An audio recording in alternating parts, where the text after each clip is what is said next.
How do you become a prostitute? How does that happen? You know, well, let me say that nobody wakes up in the morning and says, that's what I'm going to do. Nobody does. Absolutely nobody. Yvonne Rivadeneyra never planned on becoming a prostitute, but a cycle of abuse forced her down a path of self-destruction. As a child, she was molested by her grandfather. It happened to my mom and her sister, then me and my sister, both paternal grandfathers. At age 11, she was assaulted by a neighborhood friend. I had a pair of round corduroy overalls on, and he had ripped my buttons off, and I had a zipper up the back that was coming off. As a teenager, she numbed the pain with alcohol. We'd just go to the party and we'd throw our brains out, you know, throw up, and we'd party. I didn't want to feel afraid. I didn't want to feel that there was no place safe. Soon, Yvonne was out of control. She dropped out of high school and spent her days smoking pot and drinking until she blacked out. Eventually, she got pregnant and married her boyfriend, Greg. They had another child, but even having a family couldn't heal the pain of her childhood. Yvonne's next-door neighbor introduced her to speed. I was up for days instead, and it was more horrific, but for me, I wasn't blacking out anymore. She began selling drugs to support her habit. I do everything in abundance. It was no different when I was using. I was a grand user. I did it in abundance, and I thought if we sell it, then I could do more for free, and the speed is really what pushed me over the edge. Consuming more than she could sell, Yvonne used their rent money for drugs. We ended up homeless with the 2 children. I could not support my habit and afford to pay rent. They began living at a local campground. Here, the cycle of abuse from her childhood haunted her once again. My children were sexually abused. I didn't watch my children. I didn't even watch myself. Her husband decided to provide a better life for his family, so he joined the military. While he was away, Yvonne rented a room for her and the kids. Here, she was introduced to cocaine. Eventually, she was arrested for possession. She knew she couldn't care for her children any longer, so Yvonne took them to her mother. I gave the kids to my mom, and I walked away. At that point was the point that I tried to destroy myself. A few weeks later, Greg returned from boot camp and regained custody of the children. Yvonne completed drug rehab and returned to her family. She was sober for a while, but soon returned to her addictive lifestyle.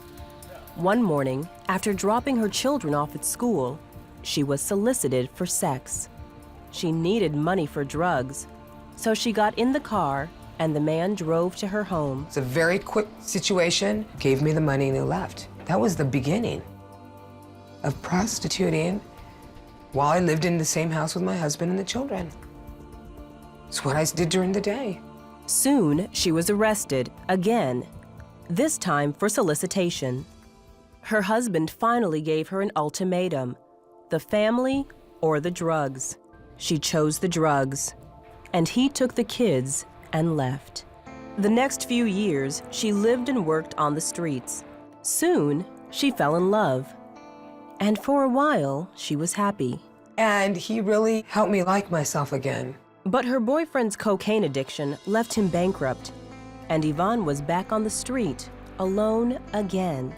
Homeless, pregnant, and diagnosed with hepatitis C, Yvonne had lost all hope. One afternoon, as she was sitting on a street corner, she had an encounter with God. I knew that something was happening as I was sitting there. All of a sudden, I had a fear of the Lord. I thought I had ruined so many people's lives and I was just like, oh my God, what have I done? What am I? I've done so many bad things. Help me.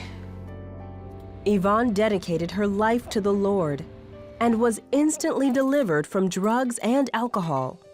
She entered a Christian crisis pregnancy home and began studying the Bible. Yvonne's mother saw the change in her daughter and invited her to a family Christmas party. There, she saw her children for the first time in 4 years. I was so humbled, and I was afraid because I didn't want to ruin anything for them. And I knew the chance that I was taking coming home, and I knew I could hurt them. All of a sudden, I had understanding of what I could do wrong. Greg had also become a Christian and had been praying for her. My mom would tell him, you know, she's gone, Greg. She's not coming back. And he would say, you don't know the God that I serve. She's coming back. God's gonna bring her back.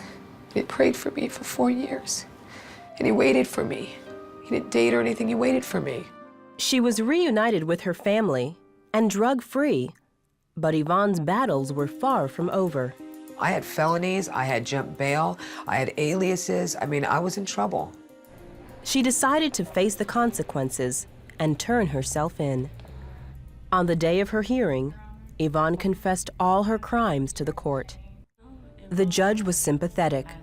Her brother was also a recovering addict. She says, you know, Yvonne, because of my brother, I want you to just go and be free and start over. And she dropped every charge. Since then, Yvonne and Greg have moved to Maryland and added one more child to their family. God is the only one that can fit in that part in us that was created by him for him. When I found the right piece to my life's puzzle, it's perfection.